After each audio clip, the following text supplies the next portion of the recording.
बरोबर आज काम करतात ही संस्था टिकून आहे की अशा लोकांच्या त्यागामुळे आणि योगदानामुळे.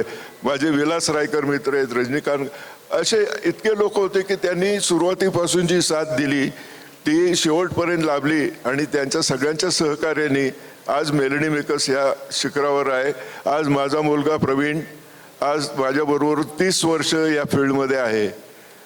मी 51 वर्ष काम केलं, पण त्याला जेव्हा फील्डमध्ये यायचं तो डबल ग्रॅज्युएट झाला. त्याला तो म्हटला मी पण करतो. त्याला म्हटलं या फील्डमध्ये यायचं असेल तर लहान गोष्टीपासून सगळ्या शिका.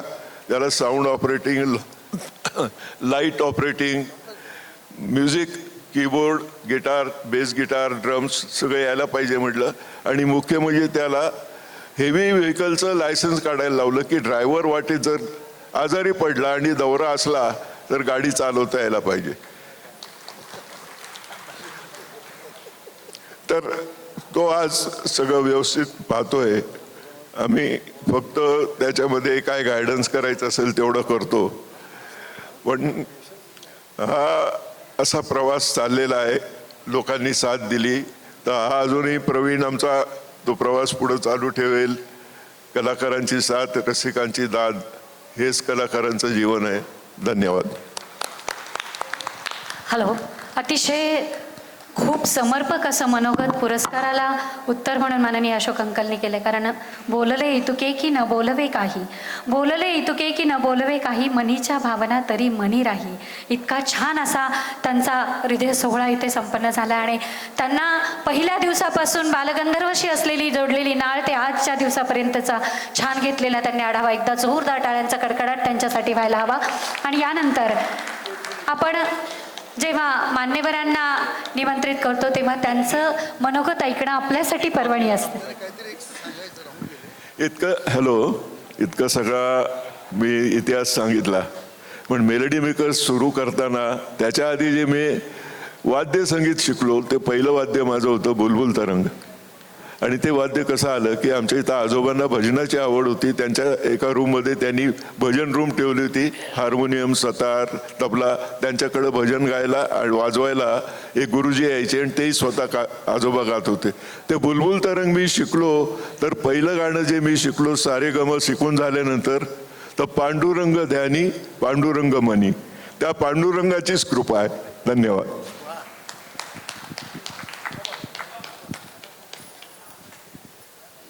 धन्यवाद. आणि मान्यवर आपल्या मंचावर आहेत, त्यांचं मनोगत ऐकणं आपल्यासाठी खरी पर्वणी. भारतीय जनता पार्टीचे सरचिटणीस असणारं व्यक्तिमत्व, पुस्तकं ज्यांना वाचायला लोकांना शिकवलं ते माननीय राजेश पांडे सर.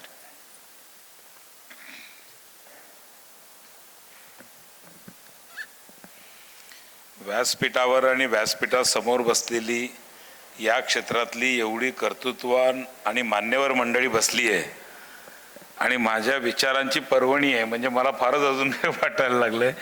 मी एक चळवळीतला कार्यकर्ता आहे, पण तरी मेघराजजींनी बोलवलं आणि सामाजिक राजकीय माणसांचा हा धंदा, रोज कुठेतरी जायचं, सत्कार करायचे, त्यांचा अधिकार असो नसो, पण ते जातात, त्यांना बोलवलं जातं असं मी म्हणतो थोडंसं.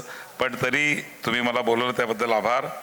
आपल्या सगळ्यांचे मार्गदर्शक आदरणीय उल्हासदादा, ज्यांचा आज सन्मान झाला आहे, असे आदरणीय अशोक कुमारजी, व्यासपीठावरचे सर्व मान्यवर. मी फार वेळ घेणार नाही आहे, 2च गोष्टी मी सांगणार आहे.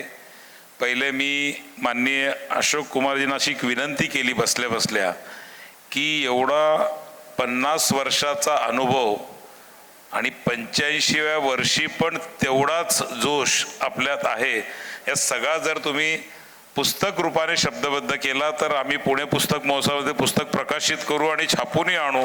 पण हा अनुभव पुढच्या पिढीपर्यंत आपण नक्की पोहोचवा अशी माझी आपल्या विनंती आहे. मेघराज भोसले हे असं एक व्यक्तिमत्व आहे, माझा परिचय झाल्यावर मला काही लक्षातच आलं नाही, खूप कळायला वेळ लागला मला, पण अत्यंत तळमळीने काम करणारा या क्षेत्रातला एक कार्यकर्ता. म्हणजे मी सुनील महाजनबद्दल बोलतो की सांस्कृतिक चळवळीतला एक कार्यकर्ता आहे, तसं मेघराजजी आहेत.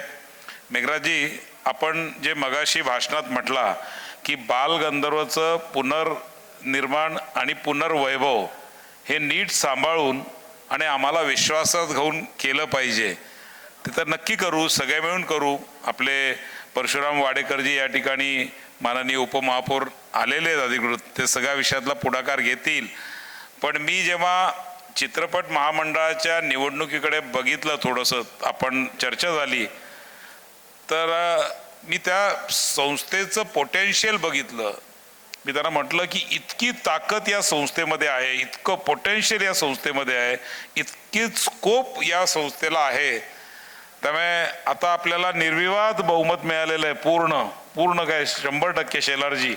त्यामुळे महाराष्ट्राच्या चित्रपट सृष्टीचं आणि महाराष्ट्राच्या या चित्रपट महामंडळाचं तेवढंच पुनर्वैभव तुम्ही करा. आम्ही तुमच्या सोबत आहोत, जे जे लागेल तुमच्या सोबत आहोत. शेलारजी आहेत त्यामुळे मी बोलणं सोयीचं नाही, पण सरकार तुमच्या सोबत आहे, सर्व मंत्रिमंडळ तुमच्या सोबत आहे. पण काहीतरी चांगलं आपण एक व्यासपीठ उपलब्ध करून देऊ. उल्हासदादा, जसं आपण पुण्यामध्ये एक पुस्तकाचं व्यासपीठ उपलब्ध केलं आणि पुणेकरांनी त्याला लाखो करोडोचं इथपर्यंत नेलं, तसं आपण, मला असं वाटतं की या महाराष्ट्रातल्या सामान्य शेवटच्या माणसापर्यंत कला क्षेत्रातल्या आपण त्याला एक व्यासपीठ उपलब्ध करून द्या. आम्ही सगळे तुमच्या सोबत आहोत, खरंच आहोत. आपण सगळे मिळून काहीतरी चांगलं करूया.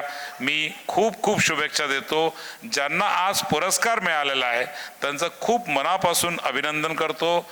चित्रपट महामंडळ असेल किंवा साहित्य परिषद असेल, येणाऱ्या वर्षामध्ये खूप कार्यक्रम करायचे आहेत. येणारं 100वे मराठी साहित्य संमेलन पुण्यात होणार आहे. डिसेंबरमध्ये पुणे पुस्तक महोत्सव होणार आहे, सवाई गंधर्व होणार आहे. असे अनेक उपक्रम पुण्यात आपण सगळे मिळून करणार आहोत. आपण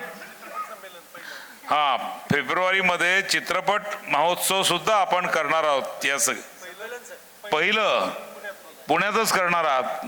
त्यामुळे पुण्याची परंपरा, पुण्याचा इतिहास आणि पुण्याची संस्कृती त्याच जपून न भूतो आणि भविष्यात करण्याला विचार करायला येईल असा एक महोत्सव फेब्रुवारीमध्ये होणार आहे. आणि त्यामुळे आपल्या सगळ्यांना, पुणेकरांना ती पर्वणी आहे. सगळ्यांचं मनापासून आभार मानतो. मेघराजजी आणि त्यांच्या टीमचं मनापासून अभिनंदन करतो. पुन्हा एकदा सगळ्यांना शुभेच्छा देतो आणि माझ्या वाणीला विराम देतो. जय हिंद, जय महाराष्ट्र. मनपूर्वक धन्यवाद आदरणीय सर. यानंतर आपल्या पुण्यनगरीचे उपमहापौर माननीय परशुराम भाऊ वाडेकर.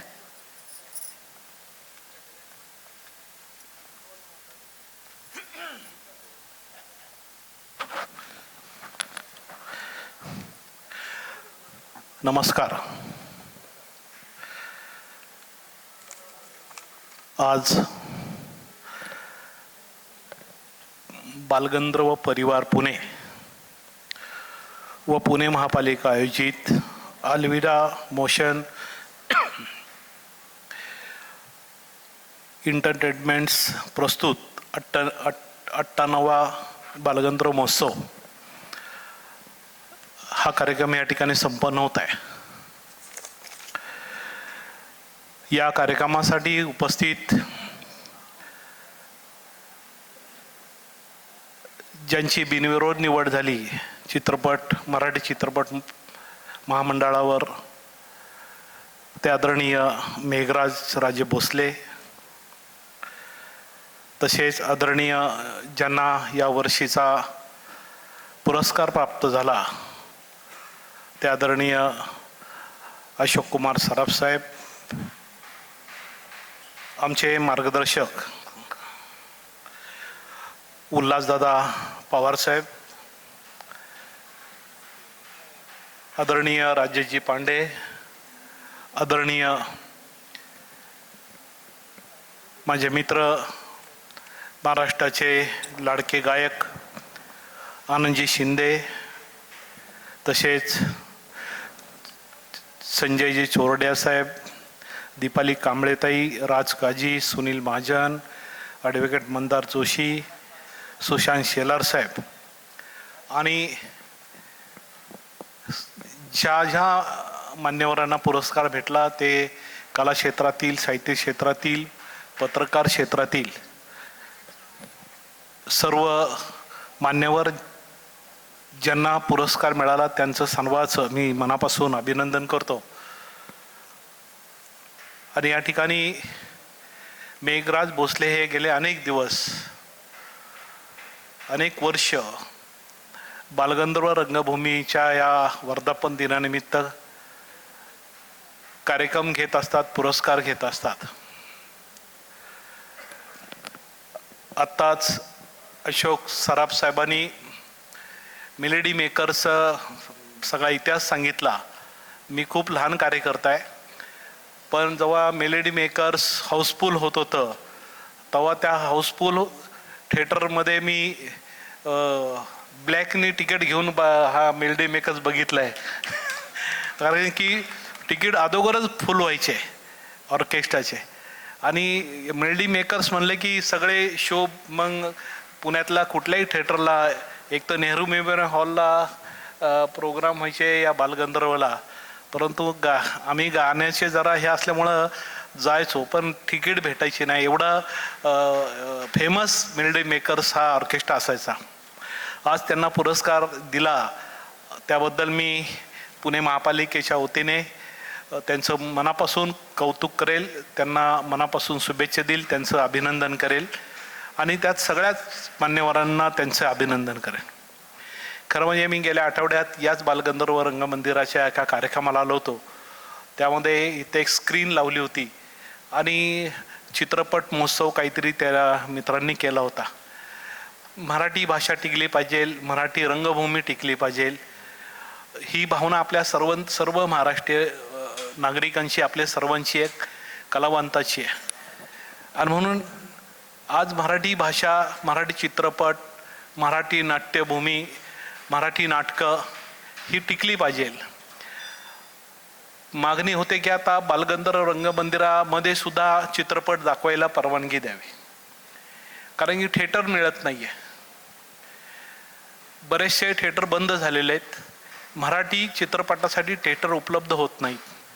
मग पुण्यातल्या जेवढ्या थिएटर्समध्ये जर चित्रपट आपण लावले तर काय हरकत आहे, अशा पद्धतीची मागणी होत आहे.